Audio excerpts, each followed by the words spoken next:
Let's go. I'm sticking bro. This beat's dumb. This is the kind of shit you gotta hear outside. So, how am I playing this? Let's enjoy this instrumental for a second. Hip hop, pure hip hop, not fake rap.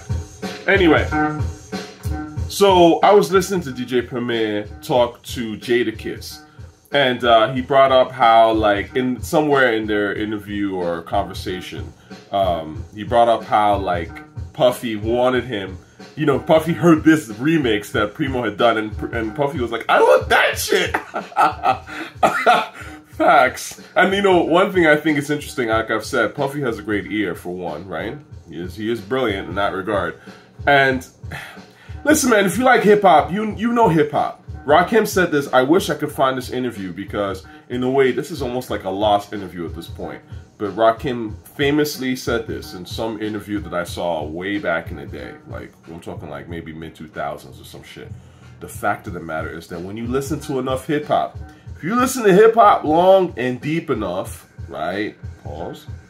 But for real, if you listen to hip-hop, like really sit and listen to this shit, you know what's good hip-hop, you know what's great hip-hop, you know what's pop, you know what's trash, you know what's kind of you know, you're supposed to know. You can't, you know, and that's the thing, like, people like to pretend like the shit is all relative. Oh, you know, you don't like this because you biased and it was, nah, like, I listen to the shit, I know what it is. I'm a hip-hop fan. That's why I'm able to say, yo, this shit was hot. Because you can just tell. When I heard this record, Caught in the Act remix, are you kidding me? Heard that shit, like, mid-2000s, you know, I wasn't up on it up until the mid-2000s when I started really digging. And I heard this and I was like, this shit is nuts. Are you kidding me? This has to be the best Das EFX record I've ever heard. It just, you know what I mean? It just, you know. That's the thing with rap. Niggas know. So, let's get into that whole, the reason why I even bring this up, right? I was listening to Preemo, and he was talking about how he's a big Conway fan, and like what put him on to Griselda was Devil's Reject #2. So I was like, oh, that's interesting. I don't think I've heard that. So I went and started listening to Devil's Reject #2, and you know, I have to say, I was actually a little bit surprised. I was surprised. It was better than I thought. It still wasn't great, but when I was listening to it, I was like, you know what? I can see why Preemo would be on board for something like this, because it is probably the best Griselda project that I've heard so far. Is it great? Nah, not at all. Like, but let me get into it. I mean, Conway is rapping with a certain, you know, it's probably the rawest I've heard Conway rapped, if we're being real here. So that's number one. I don't remember the tracks because I don't really think they're that memorable, but it almost gives me Children of the Corn vibes, the way that shit was put together. And it's interesting looking back in hindsight. That's to a certain degree when I started to see Griselda stuff getting posted. You know, it was like, not that it was huge, but let me put it this way. When I first started seeing Griselda really get posted, obviously they had just signed their Eminem deal, because niggas was not listening to Griselda like that. Let's be, you know, perfectly honest. Eminem put them niggas on the map, okay? So they had a nerd fan base, a big nerd fan base from the get-go. And then I say big in quotations, because until they were co-signed by Eminem, nobody was really checking for them like that.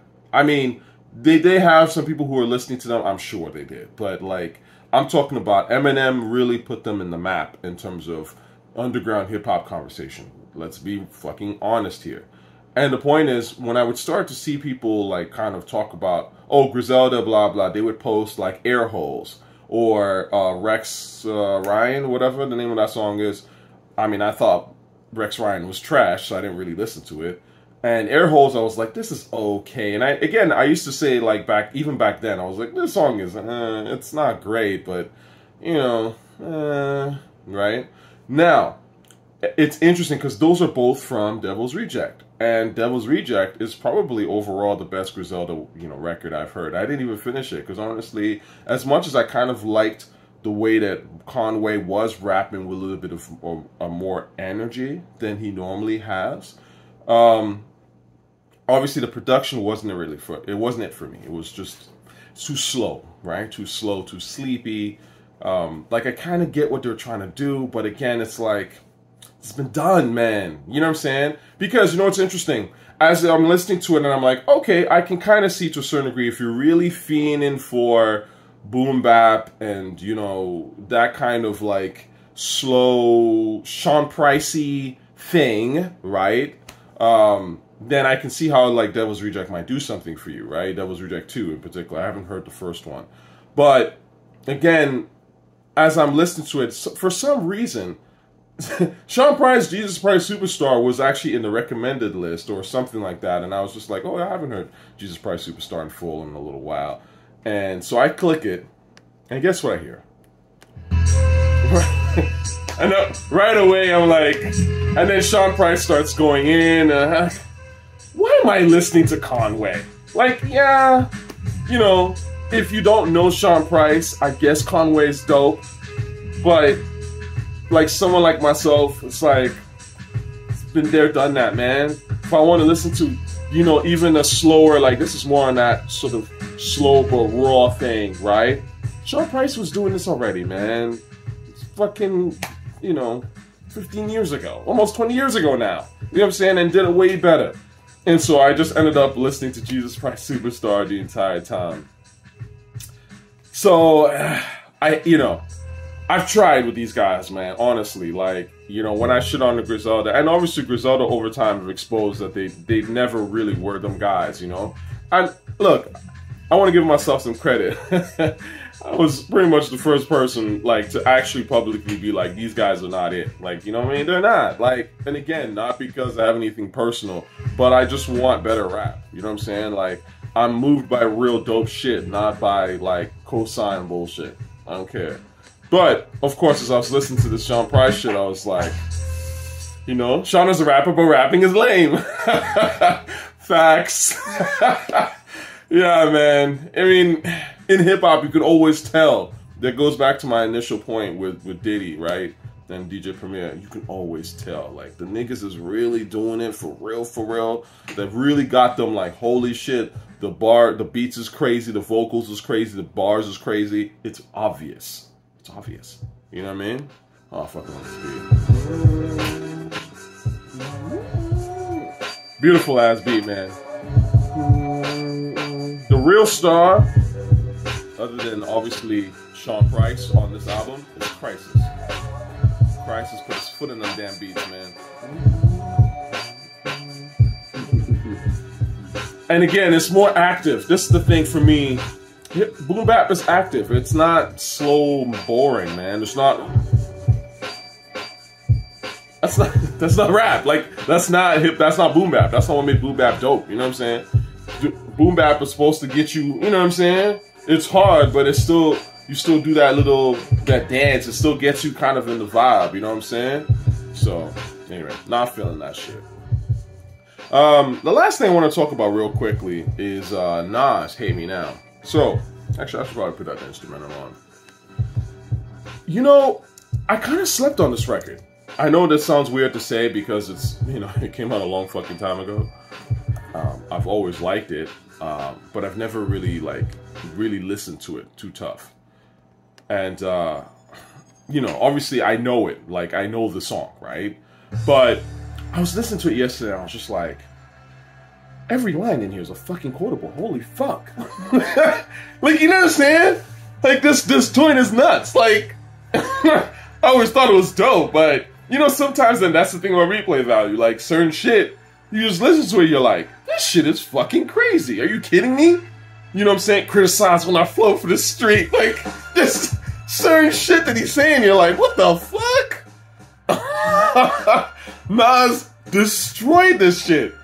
Like, this is when I'm like, this guy has to be the greatest rap ever.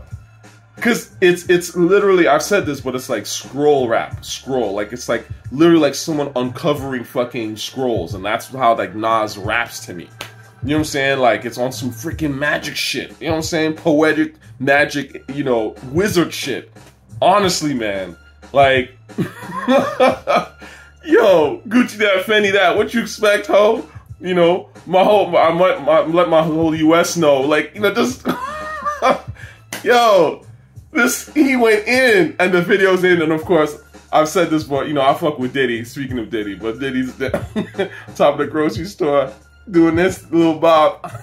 Again, this is what made rap cool, right? You guys talk about all this shit, you know, that's not what make rap cool, man. What makes hip hop cool is all the movement, is, you know what I'm saying? You gotta get into it. It's that rugged, like, dark, fun vibe, you know what I'm saying? And so if your shit ain't really fun, you know what I'm saying? Nobody's listening to Griselda and having fun with the music. That's why the shit not going nowhere. You gotta have fun with it, right? Like, you can talk all your, you know, talk all that gangster shit, but if it's not fun, who gives a fuck? Hate Me Now is fun, like, you know what I'm saying? Just the, you know, the way they in the video just fucking wilding out, like, that shit is ill. So anyway, I thought about that real quick. I hope y'all are doing well this lovely weekend. Sun is out. Be outside. Have fun. Peace.